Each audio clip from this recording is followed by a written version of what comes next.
Therapist, when did a kid client not realize they were tortured?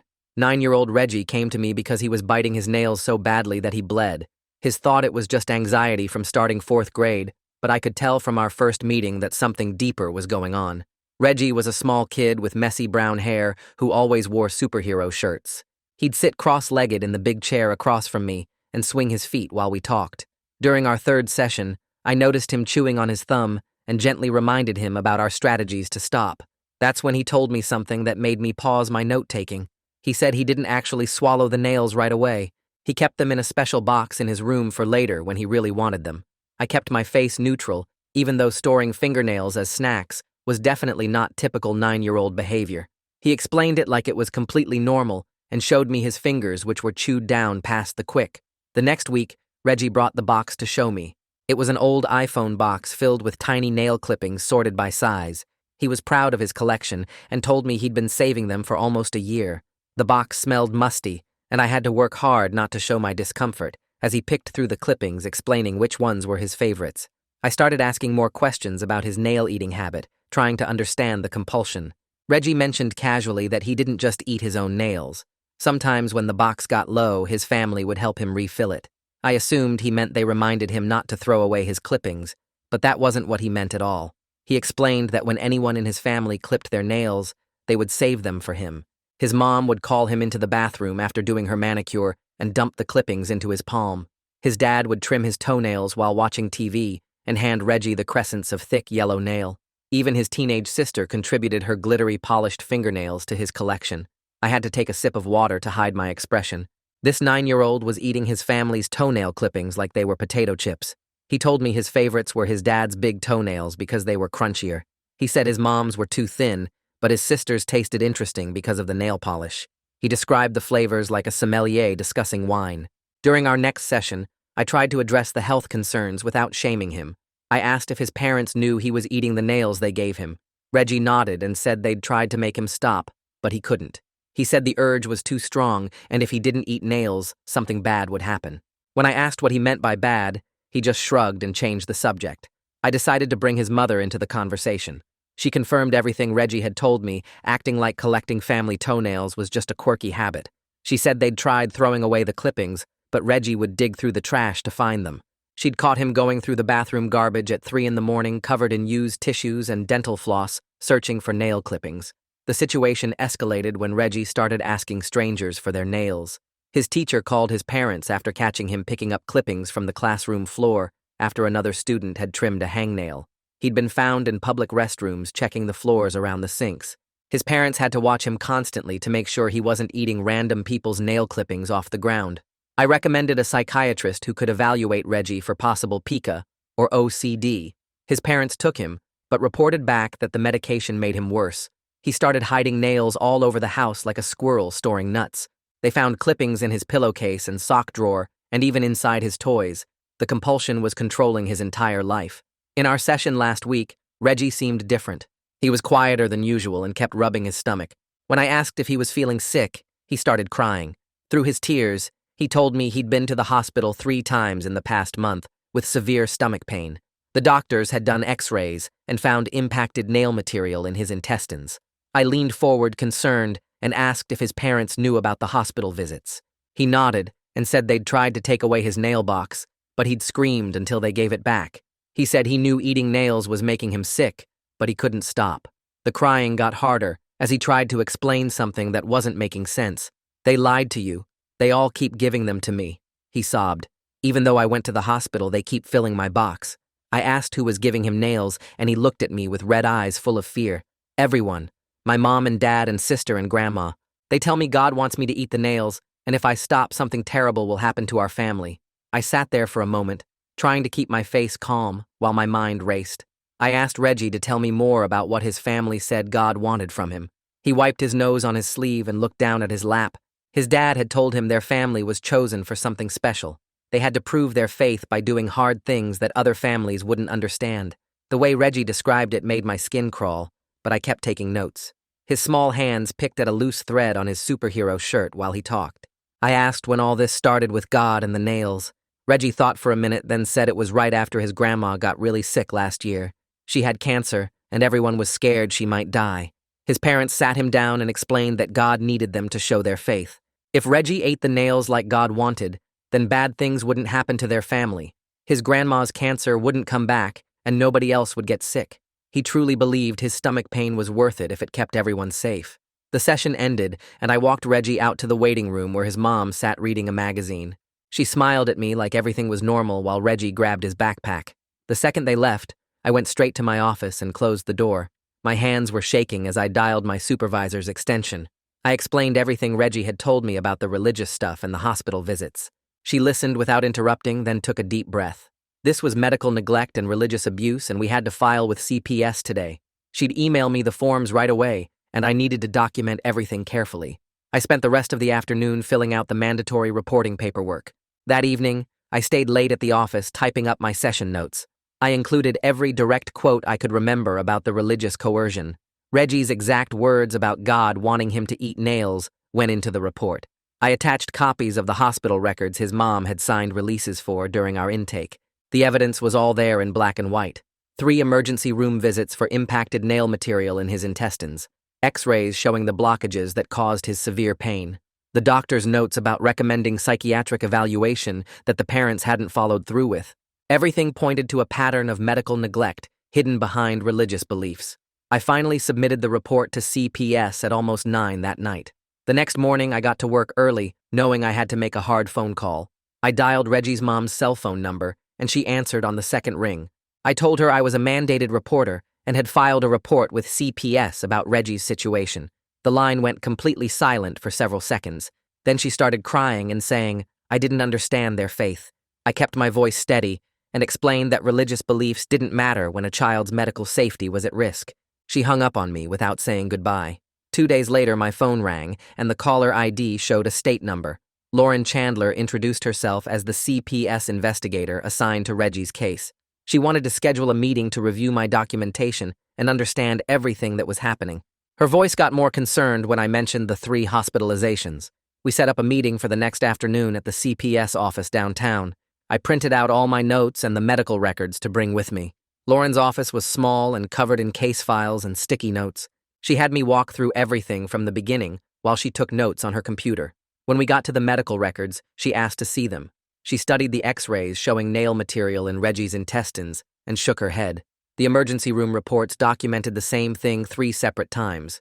She looked up at me and said this was one of the more unusual cases she'd handled in 15 years. We spent over an hour going through everything in detail. Lauren wanted to schedule a home visit with the family as soon as possible. She asked if I could help her with specific questions about the family's practices. I wrote down key points about the psychological manipulation and the threats about bad things happening. She especially wanted to understand how they used fear to control Reggie's behavior. I explained how telling a 9-year-old that his grandma might die if he didn't eat nails was emotional abuse. Lauren took detailed notes about everything and thanked me for being so thorough. A few days later, I got an email from the school counselor with the subject line, urgent about Reggie. She'd caught him going through the janitor's trash can looking for nail clippings during lunch. When she confronted him, he had a complete panic attack. He kept saying he needed to find nails or his family would get hurt. The nurse had to help calm him down, and his mom had to pick him up early. The school was now having someone watch him during lunch and recess to prevent more incidents. They were keeping the bathroom doors locked, except when kids had permission to use them. The counselor wanted to know if I had any strategies to help them manage his behavior at the school. Reggie came to his next session looking exhausted with dark circles under his eyes. He climbed into the big chair and immediately started rubbing his stomach. I asked if he was feeling sick, and he nodded slowly. He admitted he'd been hiding nail clippings in his shoes because he was scared. He thought if he didn't eat them, he was failing God's test. His parents kept reminding him about his grandma being sick and how important his job was. We worked on breathing exercises to help him calm down, while I mentally documented everything for Lauren. He showed me the inside of his sneakers, where he'd tucked small pieces of fingernail. The smell made me want to gag, but I stayed professional and helped him throw them in my trash can. After Reggie left, I called Keith Donaldson, a doctor who specializes in kids' stomach problems. I explained the whole situation while he listened quietly on the other end. He told me nail material could cause serious blockages or even tear holes in Reggie's intestines if this continued. The impacted material I'd seen in the X-rays was already dangerous enough to need surgery if it got worse. He agreed to write an official medical letter for the CPS investigation, explaining all the health risks. 2 days later, Lauren called while I was between appointments. She'd done the home visit and found even more disturbing stuff than we expected. The grandmother had her own special container where she saved nail clippings specifically for Reggie. Lauren watched the older woman proudly show off weeks' worth of yellowed toenails she'd been collecting. The parents kept insisting this was about their faith and family tradition, not child abuse. They claimed other families in their church did similar things to test their children's obedience to God. Lauren said CPS was moving forward with an official safety plan that the family would have to follow. The plan required the parents to put locks on every trash can in the house immediately. They had to stop giving Reggie any nail clippings and throw them away outside where he couldn't get them. Both parents would need to attend weekly parenting classes for at least 3 months. Reggie would need medical checkups every single week to monitor his intestinal health. The parents signed the paperwork at the CPS office, but the dad kept muttering about religious persecution. He said the government had no right to interfere with how they raised their son. 3 days after the safety plan started, my phone rang during lunch. Reggie's teacher was almost crying as she described finding him in the boys' bathroom. He'd been biting his nails so hard that 2 fingers were bleeding badly. She'd heard him sobbing through the door and found him trying to eat the bloody pieces. The school nurse had to bandage his fingers and documented everything with photos. His fingernails were completely gone, and he'd started chewing into the skin underneath. I cleared my afternoon schedule and had his mom bring him in immediately. Reggie sat in the big chair with bandages on both hands, rocking back and forth. He was terrified that his grandmother was getting sicker because he'd stopped eating nails. His parents had been praying loudly every night about how Reggie wasn't doing his part anymore. They'd been saying God was disappointed and bad things would happen to Grandma. The safety plan had made everything worse because now his parents' pressure was constant. Lauren scheduled an emergency meeting at the CPS office the next morning. The conference room was packed with people, including the school counselor and principal. Dr. Donaldson presented new medical evidence showing Reggie's condition had actually gotten worse since the safety plan. The self-harm with his fingers was escalating, and his anxiety was through the roof. We spent 2 hours discussing whether the current intervention was enough to keep Reggie safe. Everyone agreed we needed more intensive measures, but the legal process would take time. A week later, Reggie had a supervised visit with his parents at the CPS office. Lauren sat in the corner taking notes while they talked in the visiting room. His dad started telling Reggie that their pastor wanted to meet with him soon. The father insisted Pastor Allen could help Reggie understand his divine purpose better. Lauren immediately stopped the conversation and told the father that religious discussions were off limits. She documented everything while the father's face turned red with anger. During our next session, I introduced something new to help Reggie cope. I called his compulsion a worry bully that was trying to boss him around. We practiced having Reggie tell the worry bully no when it wanted him to eat nails. He liked the idea of fighting back against something instead of just trying to stop. We made up a superhero voice he could use to stand up to the worry bully, but when I asked if he could use this at home, he shook his head. He said he still heard his dad's voice in his head saying, God would punish them. We spent the rest of the session working on separating his own thoughts from his father's words. I had him draw pictures of the worry bully getting smaller while he got bigger and stronger. That evening, I got a long email from someone named Alan Rowe. He introduced himself as the family's pastor and said I was interfering with their religious freedom. The email had 5 attachments about their church's beliefs on sacrifice and suffering. He wrote 3 pages about how modern therapy went against God's plan for families. He accused me of destroying a faithful family with my secular agenda. I forwarded everything to Lauren and my supervisor without responding to him. My supervisor said to document everything, but not engage with him directly. 2 days later, Reggie's mother came to a session by herself. She looked exhausted and started crying before she even sat down. She admitted she didn't know what to believe anymore and felt completely lost. Her husband and his mother had started this whole nail-eating thing last year. She'd gone along with it to keep peace in the family. She revealed that her mother-in-law had convinced her husband this would prove their faith. The grandmother claimed she'd had a vision about Reggie having a special purpose. The mother said she was starting to question whether God really wanted any of this. She was tired of watching her son suffer and seeing him in the hospital. She wanted to know if she was a bad mother for letting this happen. I stayed neutral, but encouraged her to keep talking about her doubts and fears. 3 days later, Lauren called me with bad news from an unannounced home visit she'd just finished. She'd gone to check on the family's compliance with the safety plan and found a small plastic cup sitting on the bathroom counter with fresh nail clippings inside. The parents claimed they'd forgotten to throw them away after the dad trimmed his nails that morning, but Lauren wasn't buying it. While the parents were distracted arguing with her partner about the cup, Reggie's sister had pulled Lauren aside in the hallway and whispered that their dad had left the clippings there on purpose the night before. The girl looked scared and kept checking over her shoulder while she talked. Lauren documented everything with photos and called her supervisor right there in the driveway. The violation was clear and would trigger an emergency hearing within the week. I spent the next 2 days preparing my affidavit for court, typing page after page of detailed observations about Reggie's deteriorating mental state over the past months. I included specific examples of the religious manipulation, like when Reggie told me his dad said their grandmother would die if he stopped eating nails.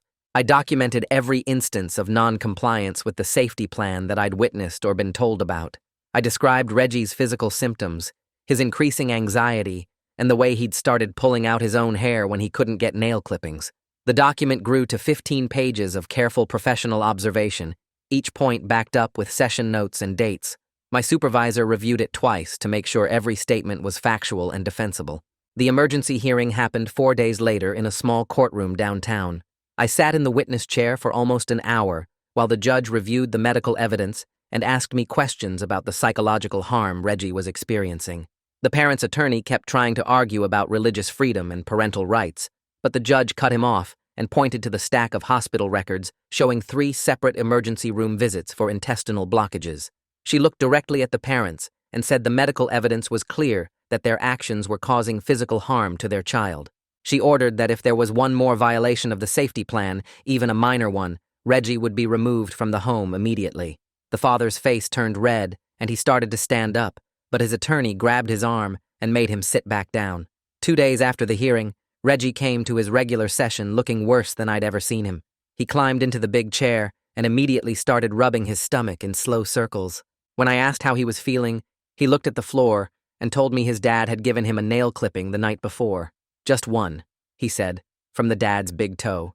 His father had called it a test from God to see if Reggie still had faith. Reggie's stomach hurt so bad he could barely sit up straight, but he also seemed relieved to be telling me.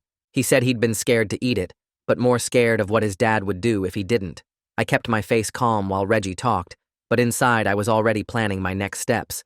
As soon as he left, I called Lauren and reported the violation. She said she'd start the removal paperwork immediately. The next morning, 2 CPS workers arrived at Reggie's house with the removal order. I wasn't there, but Lauren told me later how it went down. Reggie cried when they told him he had to come with them, but he also didn't fight or scream like some kids do. He packed a small bag with clothes and his favorite superhero action figure, while his mother sobbed in the doorway. The foster family they'd chosen was experienced with traumatized kids and lived about 20 minutes from Reggie's school, so he could keep going to the same classes. The foster mom was a retired nurse who understood medical trauma and knew how to be gentle with scared kids. Lauren assured me I could continue seeing Reggie for therapy to maintain some stability in his life. Within a week of the removal, I got a thick envelope from the state licensing board. Reggie's father had filed a formal complaint against me, claiming I'd violated their religious rights and destroyed their family. The complaint was 12 pages long and accused me of everything from discrimination to practicing outside my scope. My clinic's legal team took over immediately, preparing a response that detailed how I'd followed all mandatory reporting protocols correctly. My supervisor sat with me while I read through the father's accusations and reminded me that I'd done exactly what I was supposed to do to protect a child. The complaint stressed me out for days, but deep down, I knew I'd made the right choice. Meanwhile, Reggie was slowly adjusting to foster care. The foster parents called me with updates about how he was doing between our sessions. He'd started eating regular meals without any nail-related anxiety for the first time in over a year. They said he still checked trash cans sometimes when he thought nobody was looking, but he never took anything out. His stomach pain had started decreasing after just 2 weeks away from home. He was sleeping better and had even made a friend with another foster kid in the house. About 3 weeks after the removal, the court appointed Selena Gutierrez as Reggie's guardian ad litem to represent his interests in the legal proceedings. She came to observe one of our therapy sessions and then interviewed Reggie gently about his experiences at home. He told her about the fear he lived with every day, how he was always worried about making God angry or causing something bad to happen to his family. Selena took careful notes and later recommended to the court that Reggie should stay separated from his parents while they received intensive intervention. She said the level of psychological manipulation was severe enough to warrant extended treatment for the whole family. Dr. Donaldson examined Reggie again about a month into foster care and called me with the results. The improvement in Reggie's digestive system was remarkable. The impacted nail material that had been visible on previous X-rays was slowly passing through his system, and there was no new accumulation at all. His intestines were healing and functioning normally for the first time in over a year. Dr. Donaldson wrote in his report that this improvement coincided directly with Reggie's removal from the home environment. The court ordered both parents to attend parenting classes as part of any future reunification plan. The mother showed up to every single session and sat in the front row taking notes. She started asking real questions about the difference between healthy parenting and religious control. The instructor noticed her genuine engagement and told the court that the mother seemed committed to learning. The father was a different story, though. He showed up to maybe half the classes and sat in the back with his arms crossed. When he did participate, it was usually to argue with the instructor about his rights as a parent. The instructor documented his resistance and sporadic attendance in weekly reports to the court. The first supervised visit happened 2 weeks later at the CPS office, where the parents had to sit across from Reggie with a social worker watching everything. Reggie was doing okay at first, showing his parents a picture he'd drawn of a robot, but then his father leaned forward and said something about keeping their prayer promises. Reggie went completely still, like someone had turned him into stone. His eyes got wide, and he didn't say another word for the rest of the visit, even when his mom tried asking him questions about school. The social worker wrote down everything and ended the visit early when Reggie started rocking back and forth in his chair. When I saw him for therapy the next day, he told me the worry bully had gotten huge again when his dad mentioned the prayers. We spent the whole session practicing his breathing exercises and reminding him that the worry bully tells lies. I had him draw the worry bully on paper, and then we ripped it into tiny pieces together. He seemed calmer after that, but kept asking if his dad could make him eat nails again through prayer. I reassured him that nobody could force him to do that anymore. The foster parents bought him a special notebook with superheroes on the cover, so he could draw his feelings since writing was still hard for him. He started drawing pictures every night before bed, showing the worry bully getting smaller and smaller while he got bigger and stronger. One drawing showed his family standing together with no nail clippings anywhere, and he'd written, "My wish," at the top in shaky letters. The foster mom sent me photos of his drawings, and I could see his progress through the changing sizes of the figures. Meanwhile, the school counselor called Lauren with concerning news about Reggie's sister. She'd come to the counselor's office crying and admitted she'd been scared of her father for years. She told the counselor that she'd been forced to give Reggie her nail clippings, even though it made her want to throw up. She said her father would get angry if she tried to refuse, and once grabbed her wrist hard enough to leave bruises when she tried to flush her clippings down the toilet.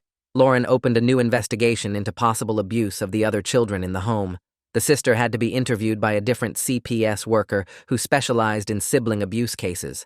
After reviewing Reggie's progress with the team, we decided to transition him to a more structured behavioral program designed specifically for kids with compulsive behaviors.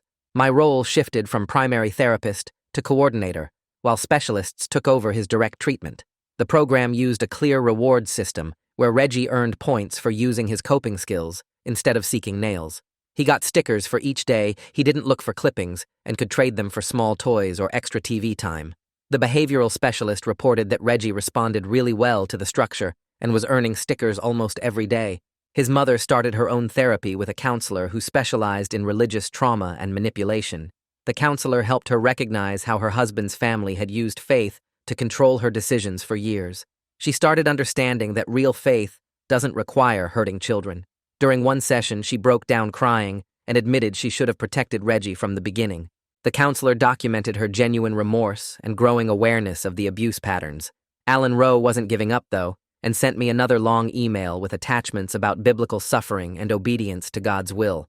The email had links to sermons about Abraham and Isaac and how true faith means being willing to sacrifice. My supervisor read the email and contacted him directly, warning that any more contact would be considered harassment and could result in legal action. He stopped emailing me after that, but Lauren heard from the parents that he was calling them constantly and visiting their house to pray with them about getting Reggie back. 6 weeks into foster care, something amazing happened. The foster parents called to tell me Reggie had gone 2 full weeks without trying to find any nail clippings at all. They'd been watching carefully, and he hadn't checked a single trash can or looked at anyone's fingers. They threw him a small party with cupcakes and his favorite superhero decorations. The foster mom sent me a video of Reggie smiling and laughing, the first genuine happiness I'd seen from him in months. He still had moments where he'd rub his stomach or look worried, but they were happening less and less. Around the same time, I got official notice that the father's complaint against me had been closed with no findings of wrongdoing. The review board's letter stated that I had acted appropriately to protect a child from medical neglect and followed all mandatory reporting requirements correctly. I felt relieved, but stayed focused on Reggie's continued progress, since that was what really mattered. During our next therapy session, Reggie practiced talking back to the worry bully when it tried to tell him his family would be hurt if he didn't eat nails. He came up with his own phrase that he repeated over and over: "Eating nails makes me sick, not safe." We practiced this whenever he felt the urge to look for clippings. He'd close his eyes and say it 3 times while taking deep breaths. The behavioral specialist incorporated this phrase into his reward system, giving him bonus points whenever he used it successfully. The most surprising development came when Reggie's grandmother actually started feeling better during this time. Her cancer markers improved, and she had more energy than she'd had in months. When Reggie heard about this during a supervised phone call with his mom, he got very quiet and then asked if Grandma was better, even though he wasn't eating nails anymore. His mom confirmed that Grandma was doing great, and it had nothing to do with nail eating. This real-world evidence started breaking down the magical thinking his parents had drilled into him for so long. We spent several sessions talking about how his grandma's health was never connected to what he ate, and how his parents had been wrong about that. Lauren called me the next morning with updates about the case, and I grabbed my notepad while she went through the court's requirements for any chance at reunification.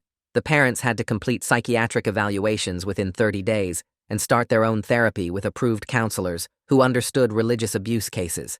They needed to attend every single parenting class the court assigned and show real understanding of medical neglect, not just go through the motions.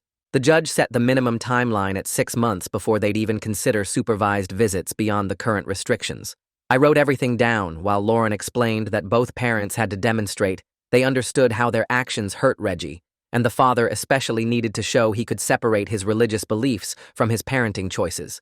The requirements were pages long and included things like home inspections, continued medical monitoring for Reggie, and absolutely no contact with Alan Rowe or anyone from their previous church. 2 weeks later, I got an email from Reggie's teacher with photos attached that made me smile for the first time in weeks. She'd noticed huge changes since his stomach pain went away and wanted to document his progress for the court records. The first photo showed Reggie raising his hand in class, something he'd never done before because he was always hunched over holding his stomach. The second showed him playing tag at recess with 3 other boys instead of searching the playground for nail clippings like he used to do. She wrote that his reading improved by 2 grade levels once he could focus without constant pain, and he'd even volunteered to read aloud during story time.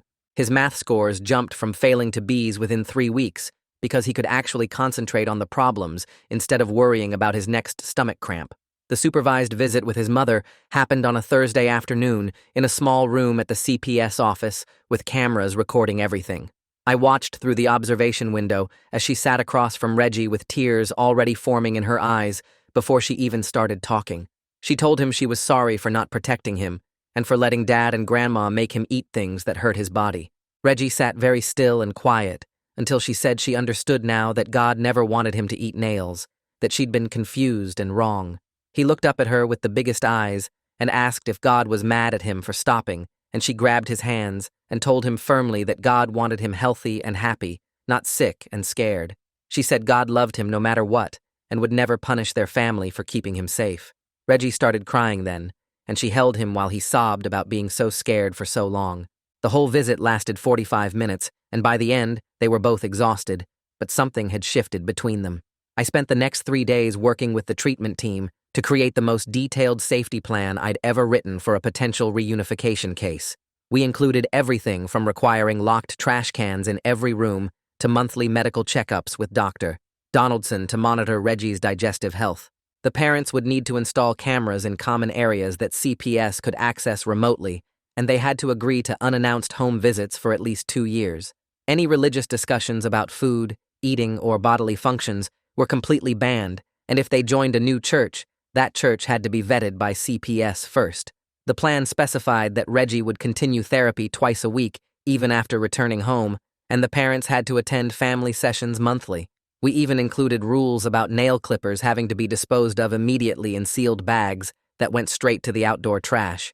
The judge reviewed our plan and added even more requirements, including that both parents had to sign affidavits acknowledging that forcing a child to eat non-food items constituted abuse regardless of religious beliefs. The father showed up to his first full parenting class only after the judge threatened to permanently terminate his parental rights at the last hearing. The instructor told me later that he sat in the back corner with his arms crossed and didn't say a single word for the entire 2-hour session, but at least his body was in the chair. Week after week, he showed up and sat silently while other parents shared their stories and worked through the curriculum about child development and healthy discipline. The instructor noted that by the 4th week, he'd moved to the middle row and was at least looking at the presentation slides instead of staring at the floor. During the 6th week, he actually took notes when they discussed the difference between religious teaching and religious coercion. Small progress counted as progress, and the instructor documented every tiny step forward for the court. Meanwhile, Reggie and I worked on creating his safety team list during our sessions, writing down every adult he could talk to if he ever felt pressure about nails again. He decorated the list with superhero stickers, and we practiced what he would say to each person if he needed help.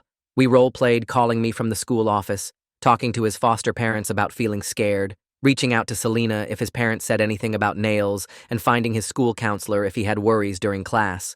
He kept one copy in his backpack, one in his bedroom at the foster home, and I had one in his file. We practiced the phone numbers until he had them memorized, and his foster parents programmed them all into a simple phone they got him for emergencies. 3 months into foster care, Dr. Donaldson called me after Reggie's latest checkup with excitement in his voice I'd never heard before. Reggie had gained 12 pounds of healthy weight, and his blood work showed normal nutrition levels for the first time since they'd started monitoring him.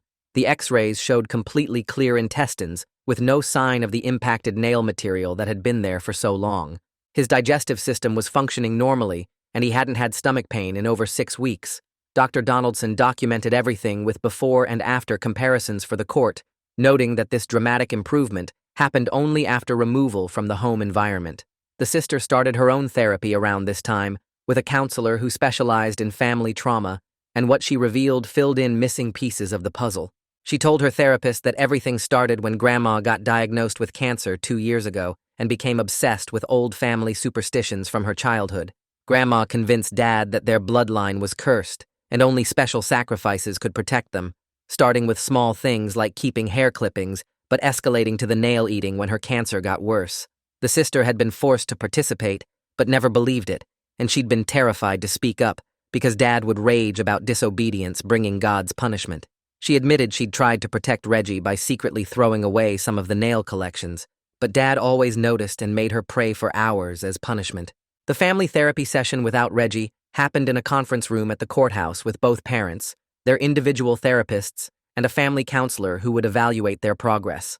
The mother went first, taking full responsibility for failing to protect Reggie and acknowledging that she'd chosen keeping peace with her husband over her son's health. She cried through most of it, but stayed focused on her accountability instead of making excuses. The father struggled more, starting several sentences with "but" before his therapist redirected him to focus on his own choices. He finally admitted that Reggie was healthier now than he'd been in 2 years, though he still insisted he'd been trying to protect his family in his own way. By the end of the session, both parents had at least acknowledged the harm they'd caused, even if the father couldn't fully accept responsibility yet. That night, Reggie told me about a dream he'd had where he stood in front of a giant mountain of nail clippings with a big garbage truck beside him. In the dream, he picked up handfuls of nails and threw them in the truck, and instead of something bad happening, the sun came out and his whole family was there smiling and healthy. He woke up feeling happy instead of scared for the first time he could remember, and he drew a picture of the dream in his journal with bright yellow sunshine covering the whole page. 3 weeks later, we all gathered in the courthouse for the 3-month review hearing, and I watched Reggie fidget with his superhero shirt while we waited outside the courtroom. Selena Gutierrez sat next to him, going over what would happen inside and reminding him he didn't have to talk unless he wanted to. His foster mom held his hand, and I noticed how much healthier he looked with actual color in his cheeks, instead of that gray tone he'd had before. The bailiff called us in, and we took our seats with Reggie between Selena and his foster mom, while his parents sat on the other side with their lawyers. The judge reviewed all the reports starting with mine about Reggie's progress in therapy, and then moved to the medical documentation showing his weight gain and clear intestines. Selena stood up and recommended continued foster care, but suggested increasing supervised visits since the parents had been following all requirements. The judge nodded and noted that both parents had been attending therapy and completing their classes without missing any sessions. She agreed with Selena's recommendation and scheduled longer visits starting the next week with a path toward possible reunification if progress continued. After court, I met with Reggie in my office to prepare him for the longer visits with his parents. We practiced using hand signals he could give the supervisor if he felt uncomfortable, like touching his ear meant he needed a break, and rubbing his nose meant he wanted to leave.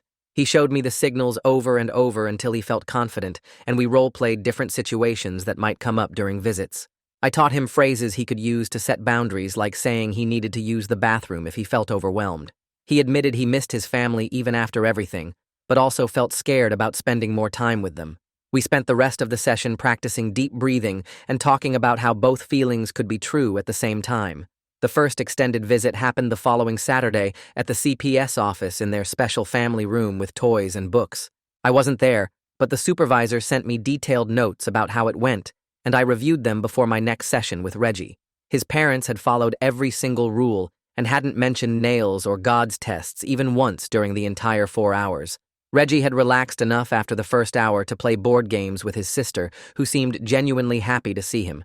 The supervisor noted that his mom had brought his favorite snacks, and his dad had let him win at checkers without making it obvious.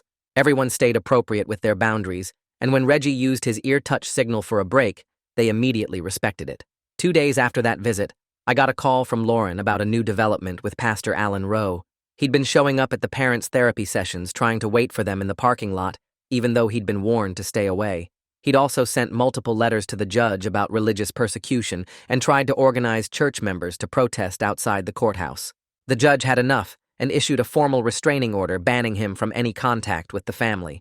The order specifically stated that the parents had to find a new church if they wanted to continue toward reunification. Lauren told me the mom seemed relieved when she heard about the order, but the dad had struggled with it during their session. His therapist reported he'd spent 20 minutes talking about feeling lost without his spiritual leader before finally accepting it was necessary for getting Reggie back. By the 4-month mark, Reggie hadn't tried to get nail clippings in 6 whole weeks, which felt like a miracle considering where we'd started. He still rubbed his stomach sometimes when he got anxious, especially when talking about his family, but he'd learned to recognize it as anxiety and use his coping skills. He told me the worry bully had shrunk from being as big as a house to what he now called ant size. He drew pictures showing the worry bully getting smaller and smaller while he got bigger and stronger. His foster parents reported he'd stopped checking trash cans completely and could walk past nail clippers without any reaction. During our sessions, he practiced his strategies and seemed proud of his progress. Meanwhile, his parents had been working hard to complete all their requirements and finally finished their last parenting class. They'd also completed a course on medical neglect versus religious beliefs and had to write essays showing they understood the difference. Both parents wrote letters to Reggie taking full responsibility for what happened without making excuses or mentioning God's plan. The mom's letter arrived at my office first, and I had to wipe my eyes after reading it because she'd written about how sorry she was for choosing her husband's beliefs over her son's health. She didn't blame anyone else or try to justify anything, just took complete ownership of failing to protect him. The dad's letter came a few days later, and while it wasn't as emotional, it still showed real accountability. Dr. Keith Donaldson scheduled Reggie for a complete medical evaluation to assess if he was ready for reunification consideration. He ran blood tests and did new x-rays comparing them to all the previous ones from the hospitalizations. The results showed Reggie's digestive system had completely healed with no lasting damage from the impacted nail material. His nutrition levels were excellent, and he'd grown an inch taller since being in foster care. Keith documented everything in a detailed report, noting that all improvements happened after removal from the home environment. He officially cleared Reggie medically for reunification consideration if the court decided to move forward. Around this same time, the dad finally had what his therapist called a breakthrough in their individual sessions. He'd been resistant for months, but suddenly started talking about his own childhood and how his father had used religion to control everything they did. He admitted his dad would punish him for hours with prayer and fasting if he questioned anything about their beliefs. He started understanding how he'd repeated the same pattern with Reggie without realizing it. His therapist reported that he'd cried for the first time in their sessions and seemed genuinely committed to breaking the cycle. The judge approved supervised overnight visits to start seeing how Reggie would handle longer time with his family. The first overnight happened at his parents' house with a supervisor staying in the guest room and checking on everyone regularly. Reggie packed his favorite stuffed animal and his journal, but seemed nervous about sleeping there. The visit went well overall, with Reggie playing video games with his sister and helping his mom make pancakes for breakfast. He still preferred sleeping at the foster home and told me he felt safer there, but he didn't have any panic attacks or bad dreams during the overnight. His family respected his pace and didn't push for more than he was ready to give, which showed real progress in their understanding. 5 months after removal, the whole family started reunification therapy together with a counselor who specialized in putting families back together after trauma.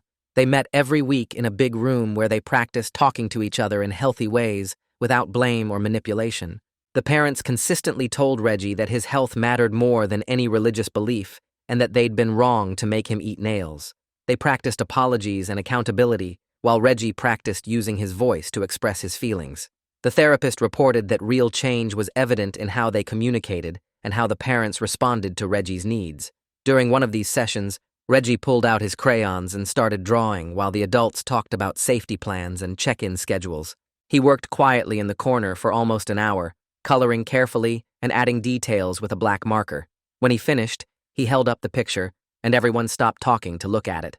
The drawing showed 5 stick figures holding hands in front of a house with a big sun overhead and flowers in the yard. He'd written, "My real family," across the top in careful letters, and underneath each person he'd labeled them Mom, Dad, Sister, Grandma, and me. There were no nail clippings anywhere in the picture, no boxes or containers, just a regular family standing together. He made copies on the office copier and handed one to each family member, then gave me one too. His mom started crying when she took hers, and his dad folded his carefully and put it in his wallet. 2 weeks later, we all sat in the courtroom while the judge reviewed the progress reports from every professional involved in the case. Selena stood up and told the judge that Reggie was ready to try going home with continued supervision and support.